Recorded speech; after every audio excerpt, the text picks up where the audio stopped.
नमस्कार दोस्तों, स्वागत है आपका एसडी स्टडी सेंटर में।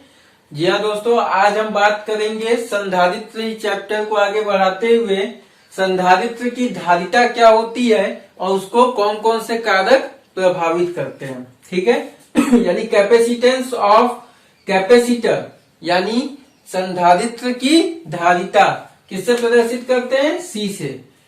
तो ध्यान दीजिएगा, आपको हम बताए थे पिछले वीडियो में कि किसी विलगित चालक को, ठीक है, किसी विलगित चालक को आवेश देने पर उसके विभव में उसी अनुपात में वृद्धि होती है।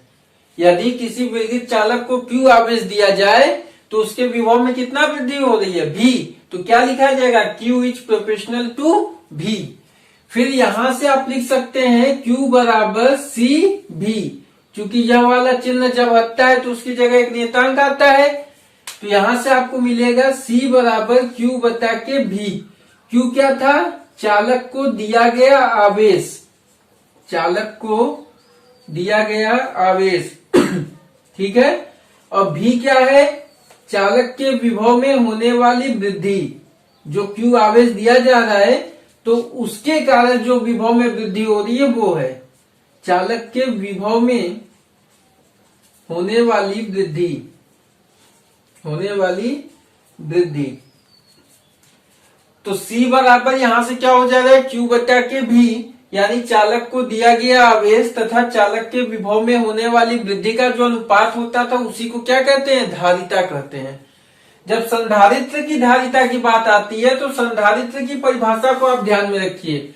संधारित्र क्या होता है? इसमें दो प्लेटों का समायोजन होता है, जिसमें एक प्लेट पर जितना धन आवेश होता है दूसरी प्लेट पर उतना ही ऋण आवेश होता है, तथा दोनों प्लेटें एक दूसरे से क्या होती हैं? अल्प दूरी पर स्थित होती हैं।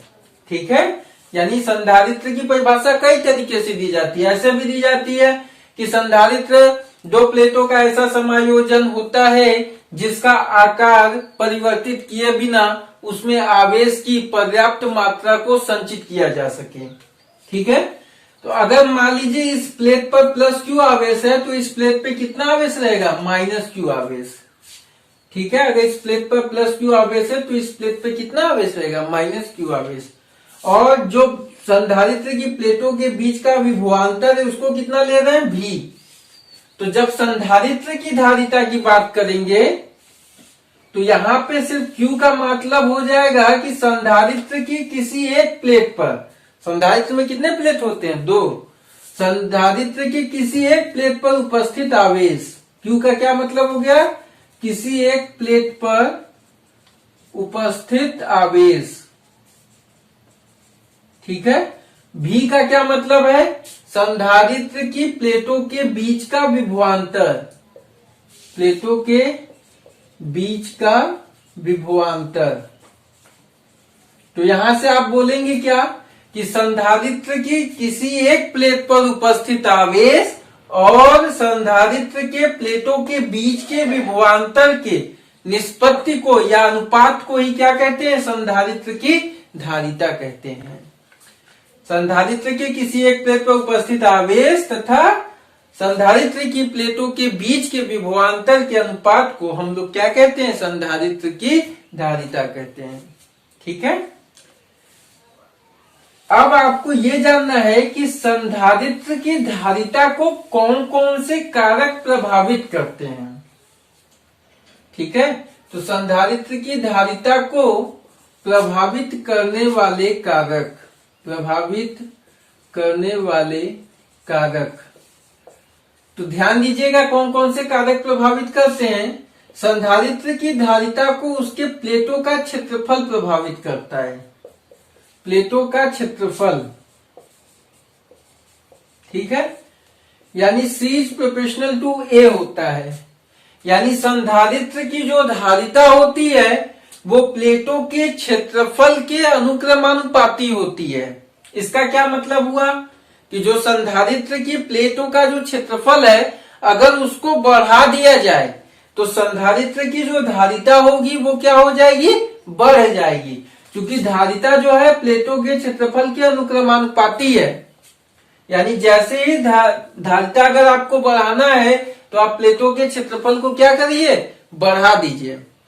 अब प्लेटों का क्षेत्रफल बढ़ने से क्या होता है कि आवेश को संग्रहित करने की क्षमता अधिक हो जाती है, इसलिए संधारित्र की धारिता बढ़ जाती है। ठीक है। दूसरा इसको प्रभावित करने वाला कारक होता है प्लेटों के बीच की दूरी, यानी the distance between two plates, प्लेटों के बीच की दूरी। ठीक है। वो क्या होता है, C is proportional to 1/d होता है। इसका क्या मतलब हुआ कि जितना नजदीक प्लेट रहेगा संधारित्र के द्वारा आवेश को संग्रहित करने की क्षमता उतनी ही ज्यादा होगी, क्योंकि संधारित्र की धारिता प्लेटों के बीच की दूरी के क्या होता है, व्युत्क्रमानुपाती होता है। जितना अधिक दूरी पे प्लेट रहेंगे संधारित्र की धारिता उतनी ही क्या होगी, कम होगी, यानी आवेश को संग्रहित करने की क्षमता उतनी ही कम होगी। ठीक है। इसके बाद आप बताएंगे C is proportional to K होता है, यानी माध्यम के परावैद्युतांक पर, संधारित्र के प्लेटों के बीच जो माध्यम रहेगा उसके परावैद्युतांक पर निर्भर करता है। परावैद्युतांक को आपको हम बताए थे, इसको आपेक्षिक वैद्युतशीलता भी कहते हैं। मतलब माध्यम की विद्युतशीलता और निर्वात की विद्युतशीलता का जो अनुपात होता है उसको ही हम लोग क्या कहते हैं, आपेक्षिक विद्युतशीलता कहते हैं। ठीक है। तो जो माध्यम का परावैद्युतांक होता है अगर वह ज्यादा हो गया तो संधारित्र की धारिता क्या होगी, ज्यादा हो जाएगी, और उसके कम होने से क्या होगा, संधारित्र की धारिता कम हो जाएगी। ठीक है। तो उम्मीद करते हैं आपको ये वीडियो पसंद आया होगा। आप चैनल को लाइक, शेयर और सब्सक्राइब जरूर करें। Thank you.